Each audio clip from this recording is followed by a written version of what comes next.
What about your team? What was the most disappointing thing about the way you played at Wisconsin? We didn't compete. I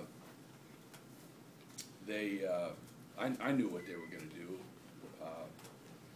They were going to be physical with us, and they were really fired up to play.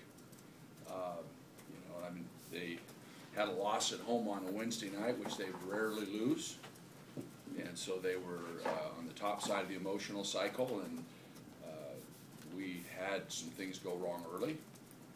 In terms they didn't score for a long time, so it wasn't like we didn't give ourselves a chance. But as time went on, we just kind of fell apart, and we're not catching balls, and lost a little bit of our energy, and the rest is history. Was that sort of understandable at all, or is that something you can correct, or what do you do? Where do you go from there? Well, it's one game. I'm not gonna. It's one game. You guys could have come, by the way. It was a. Yeah. Oh no, that's right. No, we didn't ask. No, why would you? There's a football opening in Alaska. Call. They actually have phones there, Anyway, we've got some underlying issues that we've got to solve. We've got to play harder in practice. We've got to hold ourselves accountable. We've got to play. We've got to want to try to improve, and we've got to find ways to do that. We didn't have a good week of practice. Guys didn't push themselves, and I knew that we were going to be in for it there, and just didn't handle it very well. This is going to be a cliche, but does it get their attention to help you refocus them? Depends how mature they are. It's not an automatic. I think there's always lessons to be learned. I mean, we go back to Wisconsin at our best. It's not, doesn't mean we're going to win there. They don't lose very often there. They were top 20 team to start the year, and they lost Gasser, and that hurt them a little bit. But they're still a very good team, and especially at home, and there's 17,000 people there, and it was a decent environment, and then the football team showed up and changed the energy level in the building a little bit. Hopefully, we've got two teams that are probably better coming in, next two, so we're going to have to be better.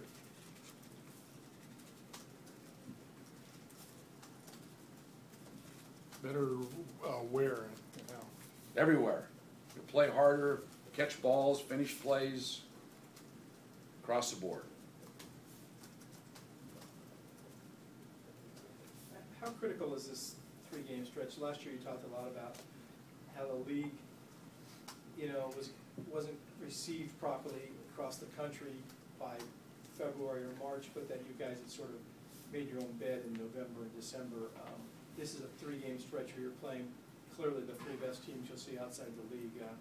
Well, I don't know that we're responsible for the league's image, but every time we can beat a good team, it helps everybody. There's going to be several teams go into conference with a real good record. How many really high-priced wins there are, I don't know. I don't know that people have played a lot of good people yet, but I think there's probably some games coming up that would be in that mode. And certainly for us, as part of this conference, these three would have been our best opportunity to contribute to our image and reputation. Do you feel a sense of any more urgency with these games, not for the league, but for yourselves, and what position you might be in March? Well, I think the games like this are what, it wasn't like the Missouri game, but people watch those games and they see them and they're not very impressed, and so that sticks in your mind. So we need, if, for example, the conference is not very well thought of, then there's not much you can do when you get to conference short of a, Arizona win or something. So, yeah, we need a win to maybe validate who we are. These next two would be big that way. What do you think is the answer to containing Bennett, 6'8", freshman? I don't know Bennett from anybody else. He's a good player. They've got a lot of good players. Moser hurt us a lot last year. they're loaded. They've got a lot of good players that can shoot the ball. They're long. They get a lot off the break. They don't rely on set. There's a lot of stuff point of attack. He's great on the boards.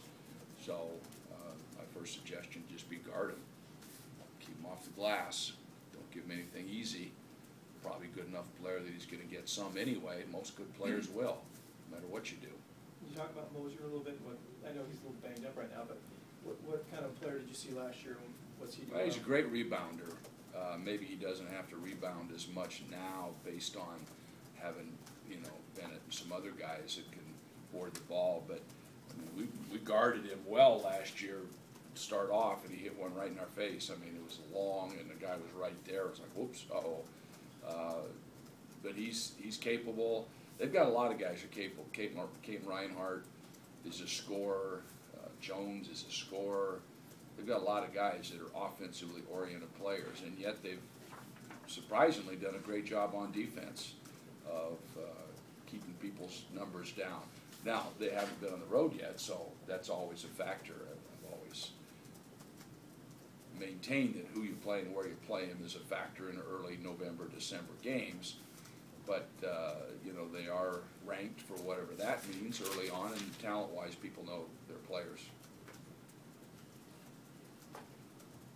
How do you get your team to play harder in practice? Is that you just say that, you just yell it, and stomp your feet, or Well, how do you get that collective? It's little bits of personality. I mean, we came back off the that tournament, and we're feeling probably pretty good about ourselves, and with a whole week to prepare or a whole week to practice, it's a little harder to get them motivated to go up and down. The other thing is we don't have great depth, so we're having a hard time competing in practice and really making, putting two players against one another that challenge each other. That's been an ongoing issue for us. We just don't have the kind of quality depth that it can allow us to put 10 guys out there that can really force somebody to have to make, to play hard to make plays. So, Ricky would help in that regard, give us one more guy, we'd get him back, we could start to change things. So we're going to try to just change teams up a little bit to give a little more competitive environment in practice if we can. How close is Ricky to coming back? Well, he's going to play 5. He's going to try to go 5-on-0 today. I don't know if that means he's going to be able to just run the floor. And then tomorrow, I think we're talking about non-contact stuff. And then Thursday we've got off, and then Friday hopefully he'll be ready to practice. Is it the same thing, Mike, or is it that he had the surgery for, or? No. Well, it's probably related, just because it's in the same area. The bone looks good, the pin is solid. It's just that the foot probably wasn't strengthened as much, and when we changed the load there, then all of a sudden it started to get a little bit dicey. It's not structural, there's nothing structural. There's probably a muscle pull, a tendon strain, ligament strain, whatever, something in there that between the 4th and 5th that's just acting up, swelled, and it was really sore. So.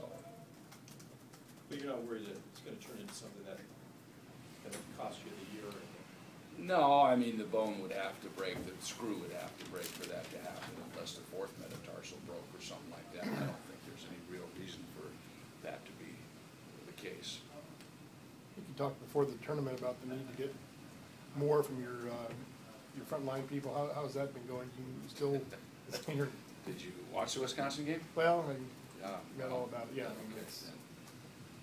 Enough said. They're going to have a pretty good challenge the next couple of games with Moser and then with McDermott. Well, Mosier, Anthony Bennett, McDermott is really good. I mean, he's first-team All-American guy. He's a load in there, no question. What are his skills? Who, Dermott? What I haven't really looked at him. I watched him play Wisconsin. He's just a monster. He plays so hard and he's so skilled.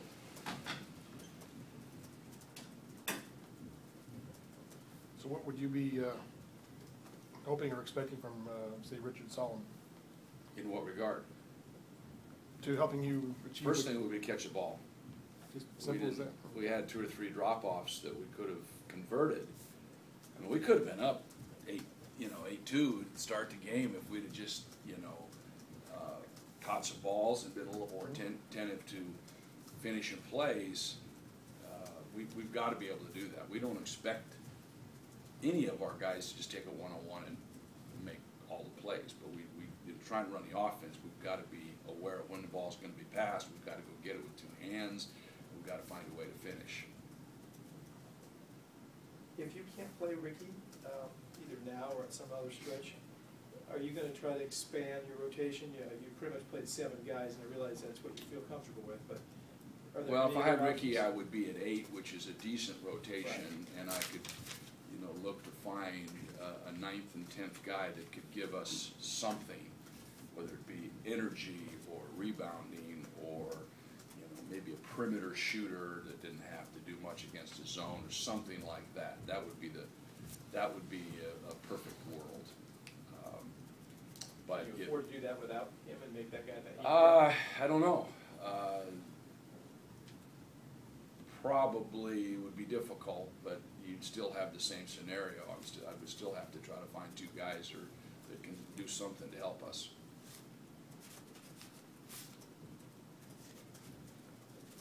Is Wallace settling in the way you thought he would?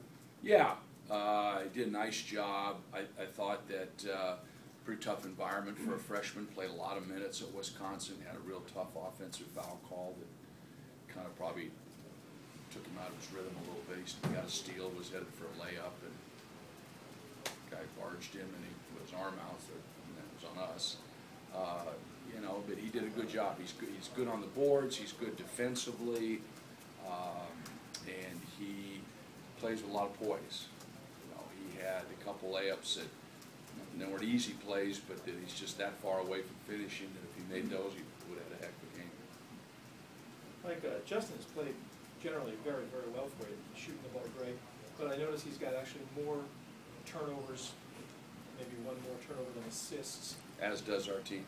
Yeah. It's an issue. But from your point guard, it's clearly not what you want, and I know he's not purely a point guard, but he's playing that position a lot. What does he have to do differently to clean that up? Well, he just has to stay within himself. He had 7 turnovers, no assists against Wisconsin. And, some of them were not really his fault. I don't think balls that should have been caught, but nonetheless, he has to stay within himself, and we have to understand what each of our teammates can do and what they're likely to, where they need the ball and how, and then it's his job to get it to him in that position. And there's some growth that needs to take place there. So there's a certain place where you give, let's say, David Kravish or Solomon the ball, and other places where you don't want to. Yeah, I mean, you can't just try to force it in and you can't trick your bigs. Bigs got to see the ball. They got to know there's a chance it's coming. They got to see the ball. So all of a sudden the ball comes winging around somebody and they don't see it, then there's a fair chance they're not going to handle it. So that's always been the deal. You can't trick your bigs. Just make it easy for them and let them use their size and go up and finish plays. Is some of that on them to understand where and when it might be coming to them? No Besides when question, you're just looking anticipation in the is a eye? big part of it. I mean, you should be looking at the guy when he's going to pass it to you, but there's an anticipation factor there that says, hey, this is a play where he's liable to put it down. I need to be ready for it and react to it. We had we had some poor reaction to the ball in that game. For whatever reason, we just did not react to the ball very well. And Kravish is included in that. And, A little bit, sure. yeah. He has pretty good instincts overall, though, doesn't he? Not bad. Yeah, we had a couple, ran one set that we had a guy open almost every time and we didn't pass it to him where we should have. We've got a lot to learn about our offense and what we're trying to do and what we should be looking to do and what's a good gamble, what's a bad gamble, what's a good play, what's a bad play. And that, having all that been said, if we make a mistake, we can't dwell on it. We've got to sprint back, bang the floor, look at each other and get the ball back. Turnover doesn't hurt you, but we had 18 points, I forget what the two numbers were, but they were not good. 25 points on turnovers we gave up and 18 points on second chance. I think those were the two numbers. So it was, anyway, 43 points that we gave up on things that you theoretically can control or should be able to control to a greater degree, and we didn't do that. Obviously, you're in a position where you need a lot of production from Justin and Allen. Are they mature enough not to press and stay within the offense when you need such a huge volume of points from them? Sometimes. Sometimes yes, sometimes no. I thought Allen had a very good performance, given the fact that he was really the only guy that could score. And, you know, obviously people loaded up on him pretty good, but we need 4 other players besides those 2 that are capable of having double-figure games. Probably not every game, but any game they could be capable of scoring from 10 to 20 points. And the expectation would be that we would have that in any given game. Does Solomon have that kind of potential for Sure. scoring? Well, I mean, he's not gonna make eight different moves, but if he does his job, you get 1 off the break, you get 4 off the offensive glass, and then in a set offense, you get 2 or 3 balls put to you right where you need to be, and make a couple foul shots. Next thing you know, you walk away, you're at 12-14. I mean, it's not any more complex than that. It's not like we're asking you to, have a great move. We looked at tape yesterday. At one time, we went down to Dave. He held it, took 1 dribble middle, shot the jump hook, went in, and I said, how many times did we do that? Well, guess what? That was the only time in the whole game. We got it down low, and the guy just took his time and made a nice simple post move. And it's not that complex. Right now, I take it, teams are looking at you guys and saying, we can deal with these 2 guys, we don't have to worry about the rest, and that's not gonna work for you, right? Not gonna work.